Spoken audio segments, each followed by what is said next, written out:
Hey, paisans, the time has come. On the air since 2009, the independently produced, non-FCC compliant champ of video game talk podcasting. Here comes Tiger Claw Radio. Here's your host, Critical Failure. Yes, friends. This is Critical Failure, and you are listening to Tiger Claw Radio, episode 334. My goodness, what a week it's been. Played some games, hung out with the family. By the time you hear this, Mother's Day will have been behind us. Mother's Day is in 2 days, so we are chilling. We're going to do some hanging out. We're going to read some questions. I did some checking out of some forums to see what the kids are talking about. We're going to listen to some chiptunes. We're going to have a good old time, so stick with us. Let's kick things off with an oldie. This is American Dream playing Identity Crisis. A little bit different from the kind of music you're used to hearing here on Tiger Claw Radio, but this one really takes me back to my Dungeons & Dragons days, because I first heard this track while I was playing Dungeons & Dragons. It was an early session with good old Sean, and I think even the rest of the gang. I think this might have even been one of the Tarl Egget sessions. But we were into it, and I was waiting for a long rotation of turns. And I downloaded this album from, it was one of those sites that was taking old demo tapes and turning them into MP3s. So this is from goodness knows where, what demo tape or vinyl record. But anyway, get ready for some guitar. This is American Dream playing Identity Crisis.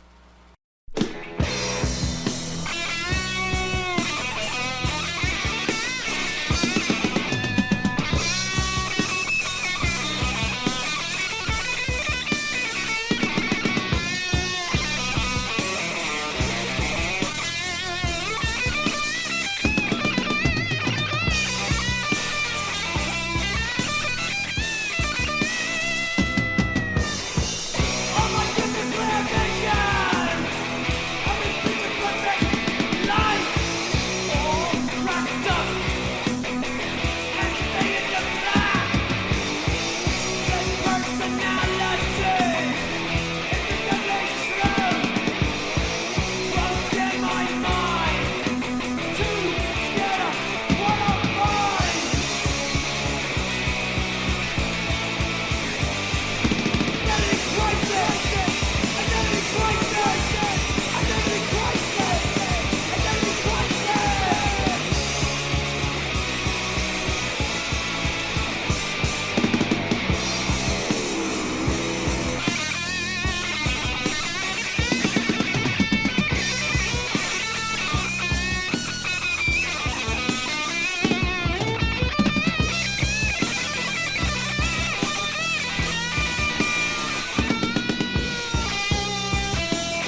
Are we up and running?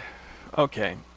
It's Thursday night. I thought we'd take a look around the internet and just answer some questions and maybe look at some op-ed pieces and see what people are saying. So back when Tiger Claw Radio first started, people weren't writing emails in on the regular. We had a couple people, but I wasn't getting feedback to read every week like I get now. So originally, my solution was I would go to Game FAQs because that was the popular place at the time. And I would read posts as if they were written into the show as comments. I mean, it was all done tongue-in-cheek. But one thing I kind of miss about that was it kind of had put my ear to the ground a little bit more and it helped serve as a baseline to keep some of the discussion, not limited to, hey bro, what you been playing? Not that there's anything wrong with a little hey bro, what you been playing. But let's see. So the first thing we find here is Five Nights at Freddy's. What went wrong? This one's an interesting one because you talk about a game that was... It's not quite as bad as Pokemon Go, but this was a game that was everywhere. How long ago did Five Nights at Freddy's came out? That game was... My goodness, that game was everywhere. Let's see. I'm going to look it up here. Five Nights. I've got 1 and 2, and then Sister Location was free. So let's see the store page. So while I'm looking this up, to answer the question, I don't think anything went wrong. I think the game just came out years ago. It was huge when it came out. Everyone loved it. Well, I won't say everyone loved it, but it was enormously popular, and then it just kind of ran its course. I mean, we had 4 games before it got really unbearably weird. Some of the responses to this question are along those lines. One person says, too much lore or junk. At least the VR game got the actual important parts right. The story got too convoluted. The franchise went to heck after the lore craziness. I don't even understand why the franchise continued after 3. The kids were free. Go home now.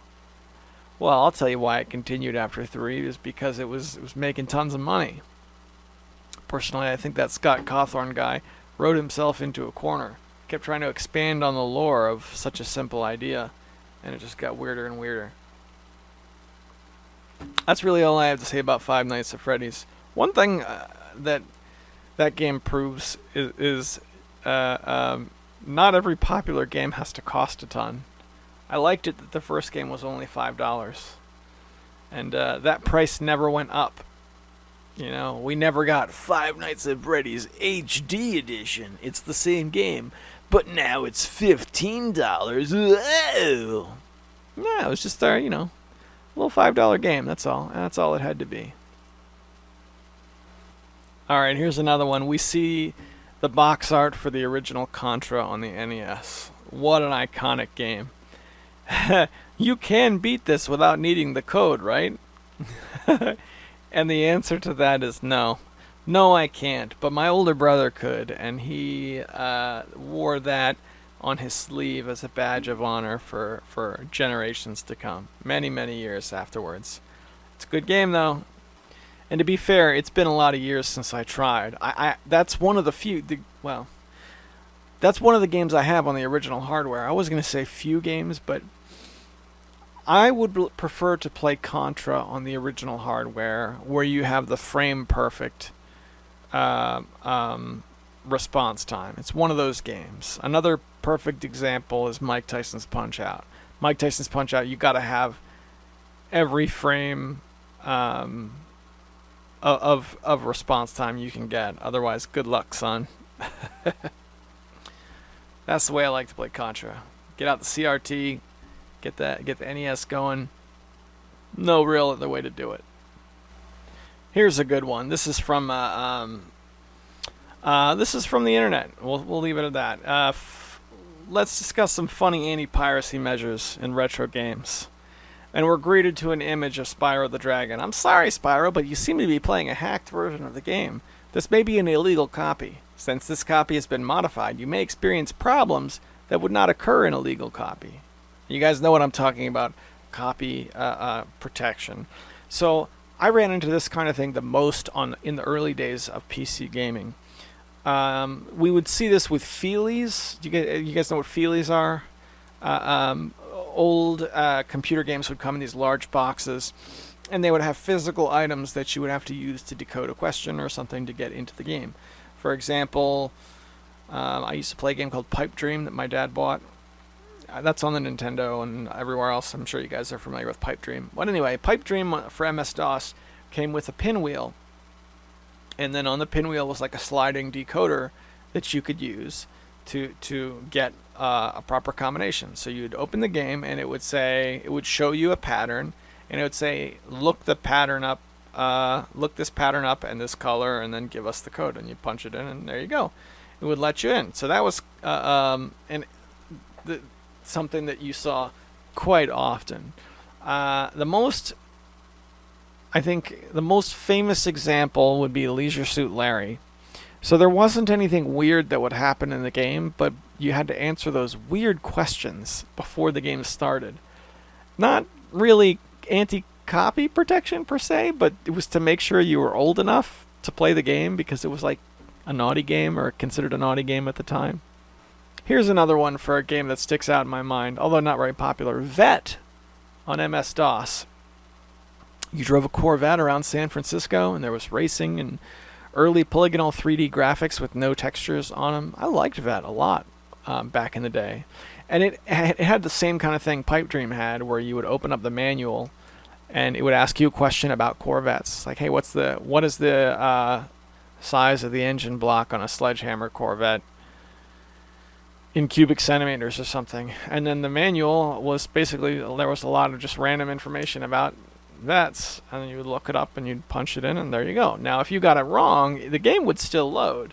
It would still let you in, but once you actually started racing, you chose your car and you got in line, and then you got the race going, the police would pull you over and it would say, you've been caught driving a stolen vet. Now, once you got pulled over, there was no way to get out of that screen. So if you're playing on DOSBox and this happened, all you'd have to do is Alt-Tab out, open yourself a new instance of DOSBox. But you got to remember, this was like the late 80s, early 90s when this came out. So if you actually had that happen to you, you were stuck. The only way to get out of there was to completely shut your computer off and then reload it. There was no way to exit the program if the program wasn't designed to send you back to DOS. And that's just the way it was. There were games like that. Pinball Construction Set was one of them. You would play the game, and then once you're in, the only way out is to shut your computer down. Final Fantasy IX. Is this really good as good as hipsters claim, and what's the best way to play it? I think it is. I like Final Fantasy IX quite a bit. As far as the best way to play it, I couldn't tell you. I personally never really had an issue playing it on the original PlayStation. But it's really, I mean, you could get it anywhere. Get it on the PSN. You could play it on your old PS3. Get it. You could do Steam. The Steam version is a little bit disproportionately expensive compared to the other Final Fantasy games, but I would say definitely play that if you've never played it. Come on now. Okay, here's one for Tomb Raider. Why did Crystal Dynamics think it was a good idea to add mommy and daddy drama? If you're familiar with the Tomb Raider franchise, Crystal Dynamics did okay. They were trying to make Lara Croft a more dynamic character, and they did the best they could. It could have been a lot worse. I thought Tomb Raider Legends was a fun game. Pokemon Gold. Why is this game so perfect? You know, I never played the original Pokemon Gold or Silver. I played Soul Silver on the DS quite a bit, actually, but never those OG Game Boy Color versions. And I avoided getting them later in life because at the time when I was still actively collecting for the Game Boy and the Game Boy Color, I didn't know like how to do any basic soldering, and so I didn't know how to replace the battery. That's a big deal in those games, was the battery, because of the way the day and night cycles worked. They were synced up to the actual times. That meant there was like a time clock that was like always ticking. So in order to maintain that, they've basically worked off of a battery, and then once the battery died, then you lost your save. So it only really lasted like 5 or 6 years or something. I don't know. I stayed away from them for that reason. I kind of want to play them now. Like, now that I understand how soldering works, then I can just buy the game and buy a battery and then change it myself. I don't know. I'd kind of really like to play the OG gold version or silver, just because I had such a marvelous time playing Soul Silver, even though it was a lot of years ago. And I love the old line of Game Boy systems. The old Game Boy systems were just, I don't know. You talk about like aesthetically beautiful electronic design. That's that whole line of systems. Oh my gosh, every single one. That's why there were so many colors and shapes and stuff of the old Game Boys leading up to the Game Boy Advance. They were just awesome, every single one. Okay, here's another one that looks interesting. The DSP2, that's a particular chip we see on a board, can only be found in the SNES port of Dungeon Master. Its primary purpose is to convert Atari ST bitmap image data to the SNES bitplane format. What the heck? Why didn't they just store it in a format they could read by the onboard hardware instead? That is fascinating, sir. Is that the reason why the SNES version of Dungeon Master is weirdly expensive? Because it has a weird chip that only appears in that game? Let's go see how much Dungeon Master costs on the Super Nintendo. By the way, if you've never played Dungeon Master, we're talking about roots first-person dungeon crawling, and not even Eye of the Beholder is a better game, right? It's not even the best dungeon crawling on the Super Nintendo. It's just a dungeon crawling game, but for some reason it's oddly expensive. All right, so I'm looking it up on eBay right now, and whenever I look something up on eBay, the final price I always come up with is always high. People always respond back with, hey, you can actually get that for much cheaper, right? All right, so we're looking up Dungeon Master. And actually, okay, $25. I could probably come down if I stalked it a little bit. It looks like about $25. Yeah, $25. How about that? It's a fun little game. We're talking about the system that has Wizardry 5, the best port of a classic Wizardry game anywhere on anything. And those are games that have been on a lot of different systems. So, you talk about dungeon crawling, Super Nintendo's got some good dungeon crawling. So, I don't know. Here's one for you. Arena is better than Daggerfall. Okay, now you're just trolling. Well, I want to see some of the responses, though. Why would anyone play these awful tier games anyway? Morrowind is the only one worth the effort. Here we go. Ultima Underworld is better than Terrible Controls. Wow. Man, you talk about dungeon crawling. Ultima Underworld has got some rough controls, brother. Not a bad game, though. Daggerfall's pretty good if you don't think of it as an Elder Scrolls game and think of it more as a first-person roguelike. I don't know about that, man. When I played Daggerfall, I thought of it objectively as an Elder Scrolls game, and I thought it fit right in. As a matter of fact, Daggerfall has a lot of the elements that you would expect to see in an Elder Scrolls game if you're used to playing Morrowind anyway. The way you talk to people and do quests and all that stuff, it's all there. It's just a more primitive version. I thought Daggerfall was really good. Here's one for you, offered without context. Tonight's matchup, Warriors versus Mavericks. Here's the tip. Okay, so now let's actually go back to GameFAQs.com. I want to see what those forums look like today. I've heard they're a ghost town, and again, these used to be like the most swinging joint around. But let's take a look. Popular game boards, Animal Crossing, Final Fantasy VII Remake, of course, Smash Bros. Ultimate. That's another gaming discussion I hear a lot of people get into that I just can't bring myself to to get involved in is who should be who's the next Smash reveal. What is Smash? Who should be in Smash? I don't know. I'm sorry, bro. Popular community boards. Dragon Ball General Community Moderated. Mario. It's just called Mario. Alright. We've got to see what Mario has in it. The Mario message board. Let's see. A list of 500 video game quotes. Oh dear. This is not good. If this topic gets any posts in it in U time zone exactly at 4:11 a.m. Alright. I'm done with GameFAQs.com. It's no good. It's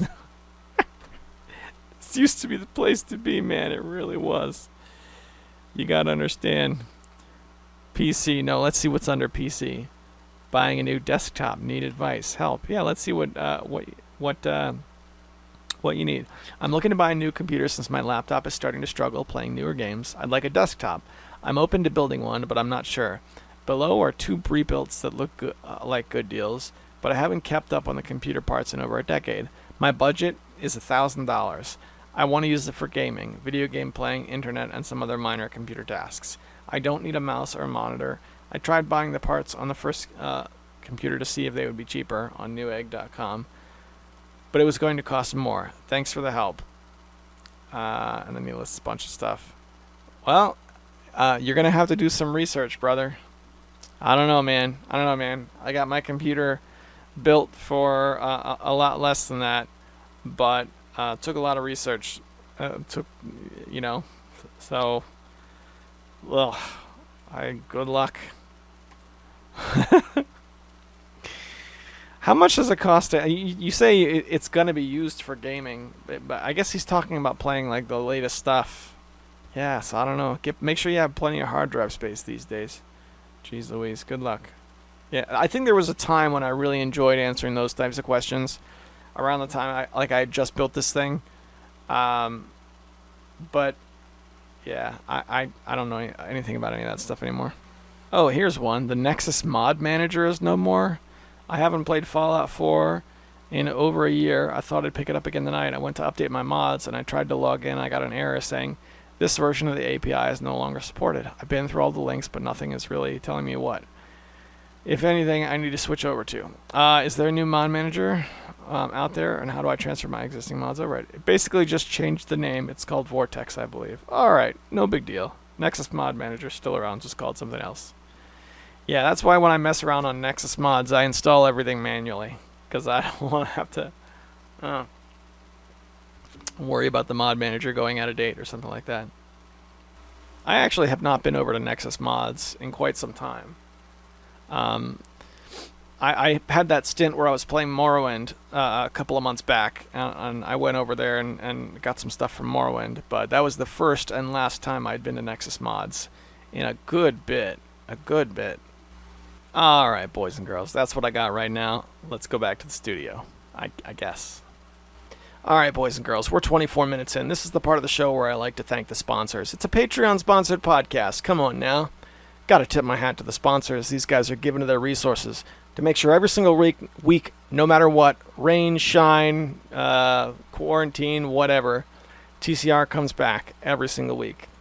So what I like to do is give these gentlemen early access to the show, and I also read their names off here in a hall of distinguished gentlemen. And give me a second here. They are Hemrock, Sendu, Tecmo Balls, Darabka, Konstantin Kelman, and Eric Controller. Thank you guys so much, and I hope you're enjoying the party. Okay, so here's a seminal track from my youth. This is the Circle Jerks with Keith Morris. Keith Morris was the definitive singer of Black Flag. I'm sorry, I'm not saying he was the only one who ever cut a good track. There's some good Rollins tunes.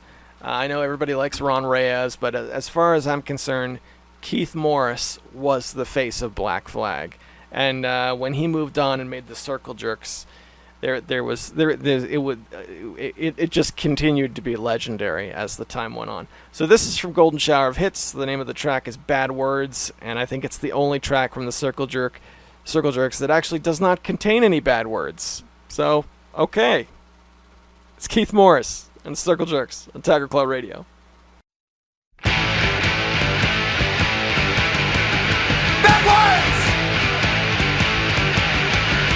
Backwards! Backwards! Backwards! Backwards! Backwards! Backwards! When you're sad, use them when you're mad. Use them when you're happy. Use them on your dad. Backwards! Backwards! Backwards! Backwards! Backwards! Bad words! Bad words! They come in all shapes. They come in all sizes. From the top to the weak, they're not what you want to speak. They come in all shapes. They come in all sizes. From the rich to the poor, they're not words you want to use anymore. Use them when you're happy. Use them when you're mad. Use them when you're angry. Use them on your dad. Such poetry from Keith Morris. All right, boys and girls, let's see what else we got in the bag. I have still been playing an awful lot of Saints Row 2. What a good game that was. One thing that sucks about Saints Row 2 is that the online multiplayer was powered by GameSpy, so of course that's all down now. But I remember the first time I played through it, I did so on the Xbox, and I played through the story start to finish, and then afterwards I got online and started shooting it out with people in the multiplayer, and found that the shooting mechanics, I don't know. It was maybe I was just bad at it. Like I had been playing against the computer, so I think maybe I was worse than I realized. But I didn't last in the online community of Saints Row 2. So now revisiting the game, I'm enjoying playing it quite a bit. It has some of the comfiest spots of any game I've played in a while, but yeah, I kind of regret that I can't go back and experience being destroyed in the multiplayer. Everybody's playing Grand Theft Auto 5 now anyway, but Grand Theft Auto 5 runs so bad on my computer, it's kind of nice to play something that looks like it runs about what I should be able to run. You know, I was able to play GTA 5, but all of the buildings look like paper boxes, and I was just like, you know what? This 750, a GTX 750 Ti graphics card just isn't cutting it with this, with a game like this. Yeah, so that's been pretty great. Bunch of time in Saints Row 2. And when I finish it, I'm going to move on to Saints Row 3, which I haven't played in a long time either. Good times. Good times. Alright. Apart from Saints Row 2, I did it. I hooked up the Super Nintendo.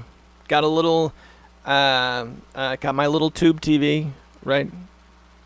And I set it on top of my dresser, and I recreated the setup that my wife and I had when we first moved in together. Didn't have a lot of money, but I did have some systems that I had collected when I was with my roommate just like the year prior. So I had a Super Nintendo, and I had a Sega Genesis, and I had an NES, and I had an Atari, and that was about it. A few systems, and each one of those systems I had like a handful of games. So we're not talking about a big massive game collection. 4 systems I felt like was pretty good. But the only one that really saw a lot of play at that time was the Super Nintendo. And amongst my Super Nintendo games, we really only played Tetris Attack. There were some exceptions. My wife and I played all the way through Super Mario World in a weekend. and I adored it. It was one of my favorite weekends ever. We had a great time. And then we played a lot of Tetris Attack, and she loved SimCity for the Super Nintendo. That was her game. So I set it up again on that same old TV with that same old Super Nintendo. And she used to use the legit controller. We only had one authentic controller, and that was hers from when she was a kid. And I used to use this knockoff that did the job okay. And we would just have these massive heated battles in Tetris Attack. I know I've talked about this before, but this is one of those shining moments in gaming that, in my heart and in my mind, I often revisit. Okay, so we went at it again, and we threw down. It was pretty rough. It was 5 wins to 1 loss for her. So actually, let me rephrase that. She won 5 times and lost once, and so I got beat pretty hard. I picked up the 1 win, which was okay. Just one. Just take one so that you know it's possible, just to keep you playing. That's all I need. That's all I need. I don't have to be the champion of everything. It's okay. She's really, really good at it, man. She's really good. I want.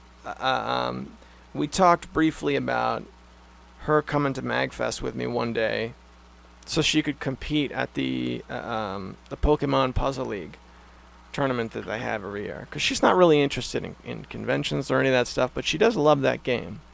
So it just so happens that one time at the local thrift store, I found a Nintendo 64 controller. Now, I have several Nintendo 64 controllers, but this particular one was never used before. It was brand new, and you can tell a brand new Nintendo 64 controller because those things age fast. They really do. So this one was like new. So I thought, let's snap up this controller, and if she ever wants to go compete, we can practice on the real hardware. So I still have that controller in a bag for her, and I've been sitting on that for a few years now. So after this evening of playing Tetris Attack, just like back in the old days, I don't know. I might dig that out and say, hey, what do you think? Because she's really good at it, man, and it was a good time. So it also felt good to get the old Super Nintendo back in action. Felt really special. Not just get the Super Nintendo out, but to get it out and play it on a CRT. Like, I get it. You look at some of these big game setups that go out of their way to have the CRT in the middle, the great big giant CRT. You guys know what I'm talking about. I know there's a couple of you who have it rigged up that way. After tonight, I completely get it. I remember now. I remember how it was different and how it's special. You know? Nothing against emulation. I like emulation. I'm not one of these purists who's like, it's the only way to play a game. But there's certain games where you just can't beat the OG hardware, and Tetris Attack is one of them. Every frame counts, man. It was unbeatable tension and some pretty rough competition. So that was a pretty awesome thing that happened in the recently. All right, let's see how we did. Okay, we got the studio open. We're gonna head over to comments. Not a lot this week. Maybe last week's was not great. Well, what are you gonna do? All right, we got one from Mecha Menace. Mecha Menace saves the day. He's the only one who wrote in. So we got two. Let's see. We got two time codes on the first one, and then nothing on the second one. 21 minutes in. Let me put your mind at ease. Oh, by the way, he's talking about on this one. He's talking about my comments about collectors. I can't remember exactly what I was talking, but it had something to do with people who collect a ton of NES games and don't really get around to playing them. So let's see what he says. Let me put your mind at ease. These people are not you. Do you want more games? You say you're happy with your library. You don't want more games you wouldn't like. Maybe someone out there would never place Urban Champion or Pro Wrestling in their library, but in yours, they shine as games you want to play even though you have a Steam library with a backlog that goes back over a decade. Chill on the completionist cart collectors. They're not you. They have different values. He's got a good point. You're absolutely right. And good for them for chasing down, what makes them happy, even though it's different from mine own. But I've got to say, it just comes from jealousy. That's all it is. Come on now. You can't say you haven't been jealous at some point. When you see somebody put a fresh copy of Metal Storm up on the shelf, and it's like, why aren't you playing that right now? I'd be playing that right now.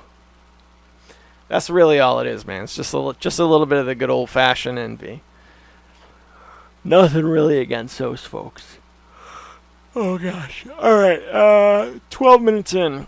The music of Legacy of the Wizard includes work by a young Yuzo Koshiro of Streets of Rage fame. Speaking of Yuzo, don't overlook his work on Beyond Oasis on the Sega Genesis. Alone, it stands pleasant, but with gameplay, it has texture. The sound design in that game is fantastic. It's mostly calm, then it rises and falls on loops. Its edges are not very distinct. The music shifts when entering certain areas or engaging with enemies, then drifts back to the original track when leaving those encounters. I find it sad that Koji Kondo gets a lot of credit for his context-sensitive soundtrack in Ocarina of Time, when Yuzo did that a half-decade earlier. This is how it goes with Sega, though. The soundtrack design was probably inspired by the game's map design, where the overworld and dungeons weave in and out of each other. Sometimes you need to enter a dungeon at different points of the overworld to progress in that dungeon. That could be the first two in top-down adventure games. Pretty good stuff. Yeah, I'm not familiar with the names of composers, but I definitely have to go back and try Legacy of the Wizard again. It's on my short list of games to play. Super cool, man. Super cool. And we got one more. He writes, I wonder if that Sega lawsuit for the removal of Streets of Rage remake had anything to do with Sega renewing their trademark for Streets of Rage and pursuing developers for a sequel during the same time. Oddly, I don't see stories about Sega taking down all of the edits, mods, and HD U-presses of Sonic games that constantly appear as thumbs to my right. Anyone else getting these? Oh well, YouTube has me pegged as a Sega fan, so the algorithm can't be that bad. Yeah, man, it's... First of all, ROM hacks exist in a weird place. Okay, I'm skipping ahead. You talked about YouTube thumbnails. I don't know if they really can get those taken down. I mean, maybe they can, some, but every time a company tries to do that, everybody usually makes us think about it, and it kind of backfires. So it's they can. I'm not saying they can't, because they totally can, but it's harder to do that. Also, I don't know for sure, but I think there might be a legal loophole when it comes to ROM hacks. ROMhacking.net does this. They don't actually distribute the ROMs. It's just patches, right? So, if I make a patch... What's a game that I've hacked? We used to hack River City Ransom when I was a kid. So if I make a hack for River City Ransom, and I distribute the patch... maybe legally somehow I'm not actually distributing the game. It's just a patch, and it's not going to work for you unless you have the game already. I don't know. I have to think there must be some kind of legal loophole there for ROMhacking.net to survive all this time. Because you remember just like a year or two ago, we saw a bunch of the big name emulation sites go down. Or not necessarily go down, but not carry ROMs anymore. Like Immunation or whatever it is, stop carrying ROMs, or at least they stopped carrying the Nintendo ROMs. So there was a crackdown. Somehow ROMhacking.net survived all that. You can still go get ROM hacks of Mario Brothers and whatever if you want to play some new Mario Brothers. So, I don't know. They fell outside the wrath somehow, which makes me think they found a nice little legal loophole to live in. That would save them from Sega. But we weren't. When it comes to companies protecting their IP, it's a strange thing, man. It's a strange thing. I see games come out where it's like, how are they getting away with this? And then I see other games where it's like, where the companies will punch the card on it, and it's very sad, right? Super Smash Land, my goodness, Super Smash Land is a Smash Brothers clone that's been out for years. That game has been out for like 10 years. And it's dressed up to look like a Game Boy game. It's a Windows game, but it's dressed up to look like a Game Boy game, and it has Mega Man in it. That's not a Nintendo character. He's a secret character, but he's in there. And you can still get that game. Nintendo never punched the card on that one. I don't know. I'm not able to predict how these companies interact with their games. I know that different companies have different reputations for this sort of thing, but it's a sketchy, weird place. All I'm saying is I wish Mini Troid was still around, because Mini Troid, the mini version of Metroid, that's a fun little game. I'm not a big Metroid guy, but that was a fun little game. It really was. It was very charming. Very charming. All right. That's actually the only... The mailbag is empty. I'm saluting... And I'm standing on the bridge of the Titanic, and I am sinking into the ocean with my ship, with my podcast. Only it's not really the Titanic. It's more like a fishing dinghy, and it's got 4 tubes in it to kind of make it look like the Titanic. But nonetheless, it is sinking. It is sinking into the lake with only one commenter. So I salute you, Mecha Menace. Thanks for saving the show. All right. Rock and roll and video games here on Tiger Claw Radio this week. It's so funny because I like playing some rock stuff and but Mecha Menace is clearly like the guy who knows a lot of chiptunes, knows a lot of electronic music. One of those guys. So sorry, please don't be mad. Oh my gosh, alienating my last listener like I have a long history of doing. Okay, so this is gosh, who does this song? Is this the Manipulators? Surrogate Activity, that's who did this, from the 2010-2011 demos. Apparently I downloaded this in 2012, and it's just been sitting on my external hard drive for years and years and years. It's been 8 years. I think I might have listened to this album like twice. But yeah, this is clearly that Cassette Demos blog. I don't even know if they're still up anymore. Jeez, I gotta see if I gotta find them, because that was an awesome site. Just like some old punks who were getting a hold of tapes, and they would scan them into they would feed them in and make broken down MP3s, right? And then they'd scan the cover, and then there you go. You'd have an MP3 album that you could download that was a tape-only, a cassette-only release that never made it to digital before. And it was just, you could just go download them. And I clearly remember, I found Goober Patrol on that website, which is a band that I liked, you know, in my high school days. And the Goober Patrol demo, and I was like, this is awesome. And I went in the comments of the post, and sure enough, there was one of the band members saying, thanks so much for posting this. We made this like so long ago, and it was one of the things that was just lost in time, so thanks. So that was really cool. So it wasn't like in the spirit of piracy or anything like that at all. It was just preservation of this old thing. All right, so here's Weirdo World. It's a short track. Minute and 37 seconds. Give it a try. Stick with me. Tiger Claw Radio.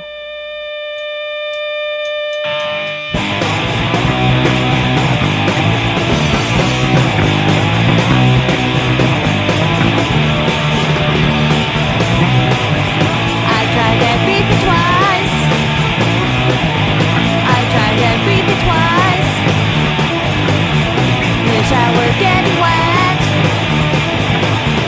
There are things I try to forget.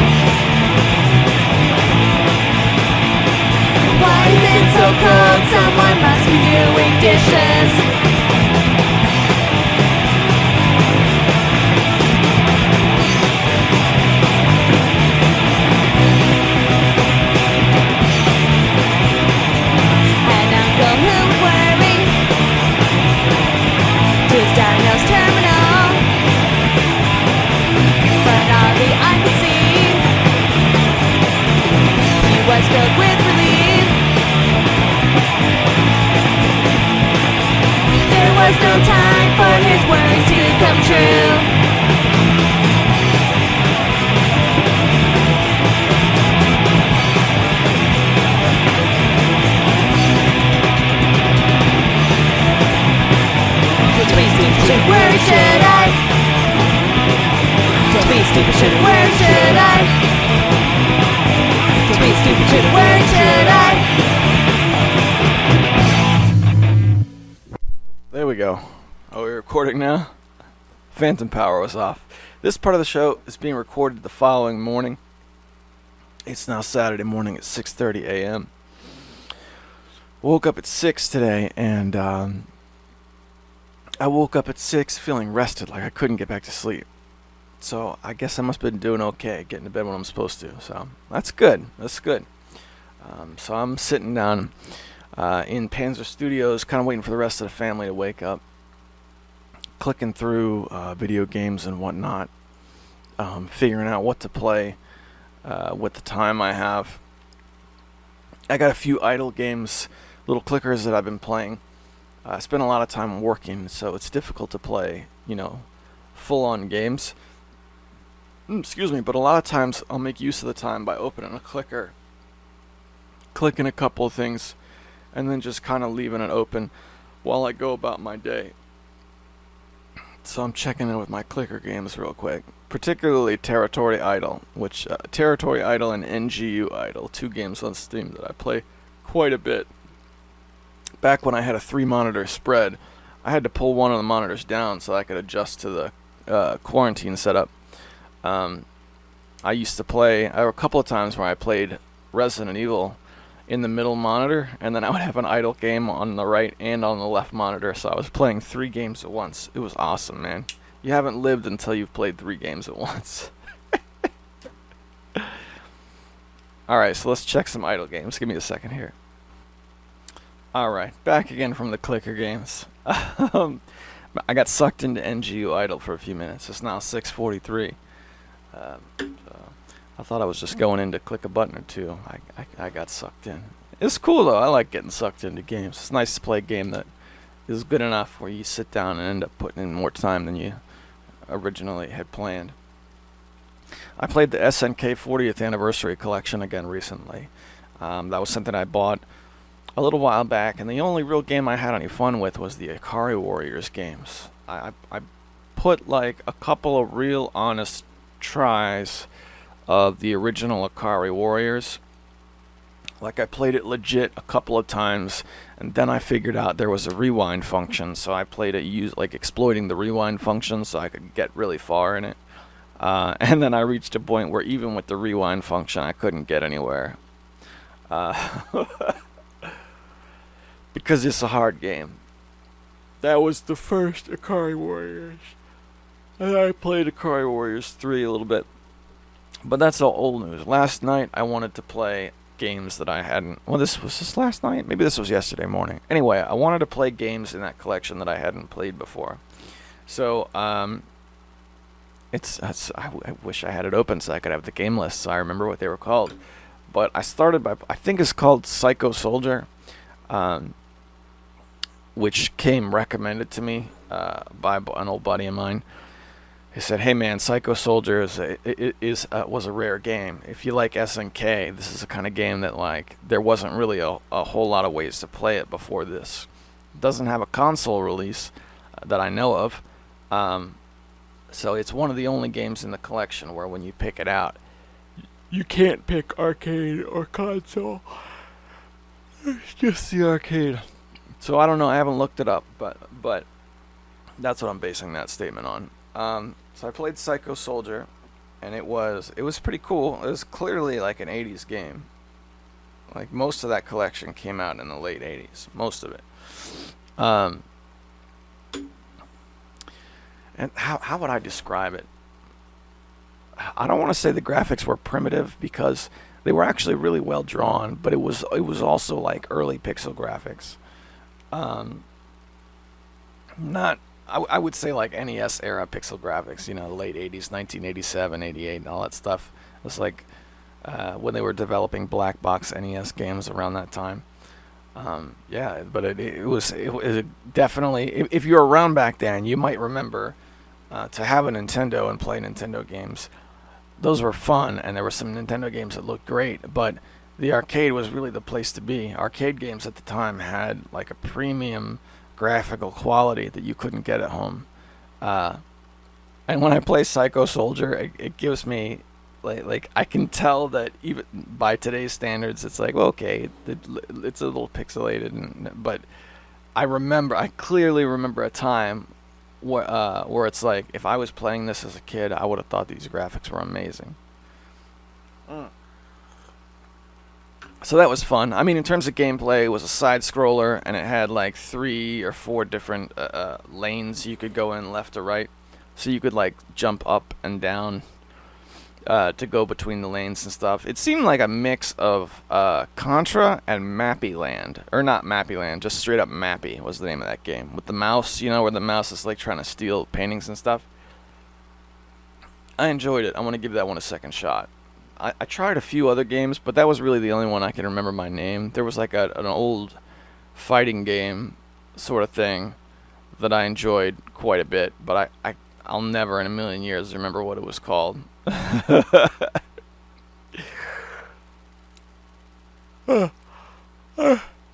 Excuse me. Oh man, that's a no-no to do that on the air. I would really like to play Guerrilla War. That collection has Guerrilla War in it. And Guerrilla War, when I was young, was a shining star. As Mecha Menace would put it, it was a shining star in my NES collection.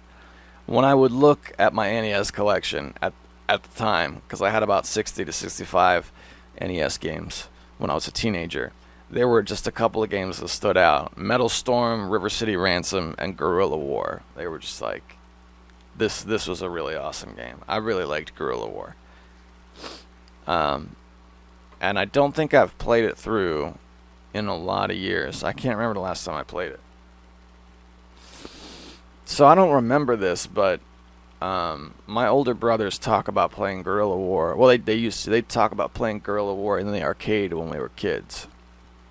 All right, my dad used to take us to this mall that was like in the next town over, and you had to drive for like an hour to get there. And we would go because in order to get there, you had to drive through like these kind of backwoods sort of country roads, and it was a really pretty like scenic drive. You could see a lot of animals out of the windows and stuff. So it wasn't like we went to this mall for a specific thing. It was like we would go to that mall if it was a nice day and we wanted to take a drive. So that mall did have a couple of things that were really cool. One of the things it had was, I guess what you call a second-run theater. I didn't know what that term was until recently, but in the old days, they used to have movie theaters that would play movies that were put out like years prior, and you could go to that movie theater for a very cheap price, like $1.50 or something. According to the internet, those types of movie theaters, when they would play the movies, the films they would show were really worn, right? So they would have a lot of screen issues. And I didn't know that, but like I remember going to see movies as a kid and seeing them like pop and crackle on the screen. It was never something that bothered me. It was just like part of the movie-going experience when I was really, really young. So I think that must have been what it was, because we went to those second-run theaters like a lot. Like I remember clearly watching The Mighty Ducks like the year after it came out in a second-run theater. Well, they had a second-run theater. Okay, so picture like a food court in a mall. All right, this is a big food court, and you first walk in to the mall. On the right-hand side of the food court is a second-run theater, and I remember playing at the second-run theater was Time Cop, starring Van Damme. So that would give you a somewhat of a timestamp on when this was. Not when Time Cop came out, probably like a year or two after. And then on the left side of the, hang on, somebody's knocking. I hear the knocking. My daughter has just joined us. So I was describing this mall that my dad used to take me to when I was probably just about your age. You see the needles jumping? Yeah. Yeah, that's the recording. Okay, so you go into the mall and you look at the right-hand side of the food court, and there's a theater there. And if you look at the left-hand side, there was an arcade. Now, this was, when people talk about arcades back in the old days, this particular arcade is always the place that comes to mind, because this was like I don't want to say it was the prime time of arcades, but in my life, it was absolutely the prime time of arcades. We're talking about maybe 1991, 1992, something like that. I was very young. I remember playing games like Lucky and Wild. I don't know if you guys know what that game is. You might have to look it up. Lucky and Wild was one of those sit-down driving games, but then you also had a gun. But then there was a second gun on top of that so somebody else could play. And I was there with two of my brothers, and one person would drive and one person would shoot, and then another person would also shoot. But it wasn't really designed that way. It was designed so that the driver could also shoot. But there was three of us, so we just did what we could. Like, I remember, I think it's called Afterburner 2. There was like a sit-down flight simulator game from Sega that was super popular. Everybody wanted to play Afterburner 2. That was a good time, man. Right, so we were down at this mall, and I was talking about guerrilla war and how this feeds in. My memories of going to that mall and playing at that arcade are kind of scattered because I was really young at the time, but we used to go, and my dad would get some fries at Boardwalk Fries, was the name of the place, and he would sit in a chair in the food court, and he would give me and two of my brothers, we would get a stack of quarters, probably like $4 in quarters a piece. Not like a huge amount, but enough that we could play games for like an hour. And then we would, oh, bless you. He would cut us loose in the arcade, and we would run around and play games, and it was amazing. It was amazing. I used to play skee ball, and I would collect those tickets. I remember one of the last times we went was when Virtual On Cyber Troopers had come out, and it was an entire $1 to play that game. So I remember burning through my allotment of quarters on Virtual On Cyber Troopers like super fast.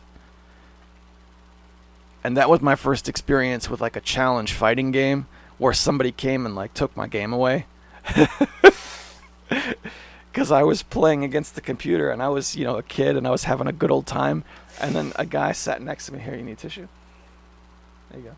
A guy sat in the chair next to me and put his quarters in, and it was like a challenger has arrived. And I had to fight this guy. I couldn't move forward playing the computer. And of course, because I was a kid, and this guy was an adult, he just kicked the stuffing out of me, and that was the end of my $1. So I was like, all right, I'm going to show this guy. And I put another entire $1 into this stupid machine so I could fight this bully who took my game away. Because let's face it, that's what happened. This guy was a grown man who was fighting a child in a top-of-the-line video game. And so I challenged him back, and he was like, okay. Wiped the floor with me again, and that was it. And then I went to have Boardwalk Fries with my dad. And then once we were all done, and we met my dad back in the food court. Yes, thank you. We'd go to the other side of the food court where the second run theater is, and a lot of times we'd watch a movie there. So my brothers talk about playing Guerrilla War in those days. I don't remember that. So it might have been when I was too young to remember, or it might have been like a time when they went without me. But they played Guerrilla War with like half a stack of quarters, and they only made it as far as the boss of the first stage. You know, that guy who throws grenades and stuff? So I always think back to that whenever I play Guerrilla War. And that, bless you, is in the SNK collection. So if you got a few bucks on Steam, I don't know what the normal price is. I think it's like $15 or something. But I played the SNK collection. According to Steam, I did it yesterday. Must have been early yesterday morning because it feels like it was a week ago. I played the SNK collection, and I loved it. It's funny because it says I only have 38 minutes into it, which is not a lot of time in any game. But I play it in small doses, so it's definitely worth your time. All right, we are 1 hour and 30 seconds in to episode 334 of Tiger Claw Radio. Thank you guys so much for hanging out and for talking about some video games and for indulging me on some hard rock, which is quite a departure from the chiptunes we normally listen to. I'm really interested in doing a separate show of that kind of music, because I know it's very different from my usual fare. But I had a really good time this episode. I feel like it was really rambly, but I had a great time. Big thanks to Mecha Menace for writing in and helping keep the show afloat. Thanks to the Patreon sponsors who help us out quite a bit, and for anybody who has actually spent time, the greatest currency, hanging out here. I hope you guys have a good week. Stay safe. Get on the phone. Give your moms a call. And take care.